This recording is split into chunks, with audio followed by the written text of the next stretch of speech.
already, but I'm not going to cry. I packed a 40-foot container, and I had a broker, paid all the fees. The broker hired their own workers, custom officers, and everything came to my home. They started unpacking everything. One custom officer, she left around 45 minutes after she was here. The other custom officer left an hour later or so. My things were still being offload off of the container. The guys were just sliding them down the ramp and damaging them. I didn't know that at that point because while I was outside, the customer officer said to me, "You don't need to be here. You can sit inside. Go inside, relax." So that's what I did. They offload my stuff, damage as many as they can. They roll my barrels. I had 45 barrels. They roll my barrels. At that point, I didn't know they didn't give me all my barrels. When I opened a couple barrels, so many of my things were broken and damaged.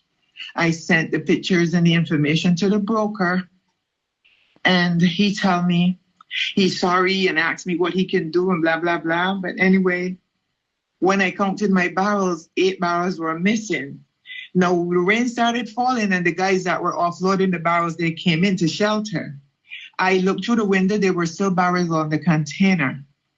But the guy that was driving the container, he left. He closed it and leaves. I thought he was leaving because he said if the rain came, he had to move the container from on the property so it wouldn't be hard for him to get it off the dirt. We stood there and waited for him to come back. He never came back. So I said, you know what? Maybe I didn't see barrels on there. Maybe I'm tired and I didn't see barrels. When I came in and counted my barrels, 8 barrels were missing. I called the broker and I told the broker about my barrels. He said, call the police. I asked him for the truck driver's name and he said, oh, I only know his name is Neville. I don't know his last name because I needed his complete name to make my report to the police. I then came in a panic and started counting all my barrels because my barrels are numbered. Every barrel have a number on top. And this is what the police saw when they came. And every barrel have bedroom, blah, blah, blah, blah, blah. You know, put a little bit of things that I would know what is in the barrels. And I put the numbers on the barrels and bedroom, living room, dining room, kitchen, basement, stuff like that.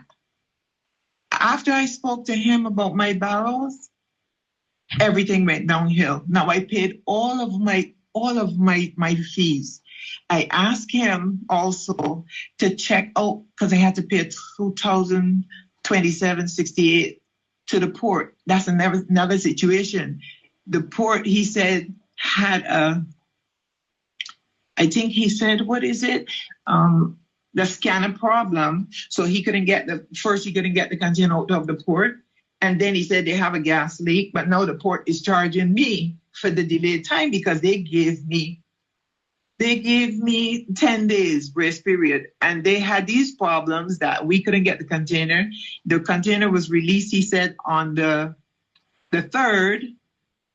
And then the container came to my house on the 7th. I'm still trying right now to get my property. The police said most likely I wouldn't get my property back. But I want everyone up there to know, if you ever bring a container to Barbados and if you're a returning national, stand up right there. Don't move. Don't care what they tell you. Stay right there and watch, because my containers that they have, and my friend was telling me they probably sold all my stuff to at the flea market. Okay, they have one container that for everyone that bought a pre-lit white Christmas tree is 8 feet. It's pre-lit with a whole lot of Christmas decorations. Oh, my husband have no clothes. The only clothes he have is the one we brought here in the suitcase. The barrel with all of my husband's clothes is gone. The other barrel with all of his dress clothes, that's gone as well. He has nothing to wear. They have my things and they would not return them. I put a little in the memory foam, the vacuum bed, I put it in one of the barrels. That barrel is gone as well. I had a barrel with hula hoops and my grandkids' stuff and some pool supplies that I bought because I was gonna, install a pool. Those things are gone as well. I had a barrel with my daughter, my granddaughter, and myself. We bought so many shoes and bags to match, and we bought the clothes and stuff. That barrel is gone as well. I don't have it. I bought pots, you know, and all of my utensils for my kitchen and stuff. Those are gone as well. I'm almost 70 years old. I can't work for these things anymore. I had a tent. The tent is not new, but a tent was in my backyard in the US. I took the tent down with all the other stuff. I put it in a barrel. That barrel is gone as well. Okay. I had some weights and some dumbbells and some girls' toiletries and stuff for my granddaughter and my daughter, because I'm not a makeup person, and these are my grandkids and my daughter's stuff. They're gone. All my sheets, my curtain rods, my quilt sets, everything. Okay. They took the 8 barrels, and these things I'm very sorry to hear all of this. Tell me something. How long ago this happened? This happened the 7th of June this year. This happened the 7th of June this year.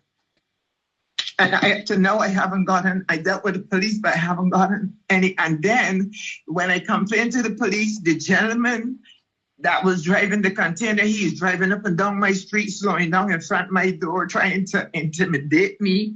So I videotaped him and I called the police, the station, and I spoke to the officer and let him know that this guy, and I have the video of him up and down my street.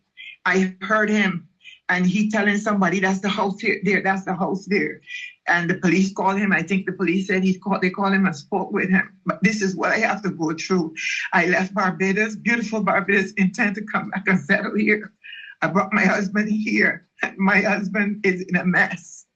Last thing my husband said to me, I brought him here to suffer, because all of the things, not only the things that we bought, the workers that we hired to do stuff, they're taking the money and they're leaving and they're not coming back to complete the job.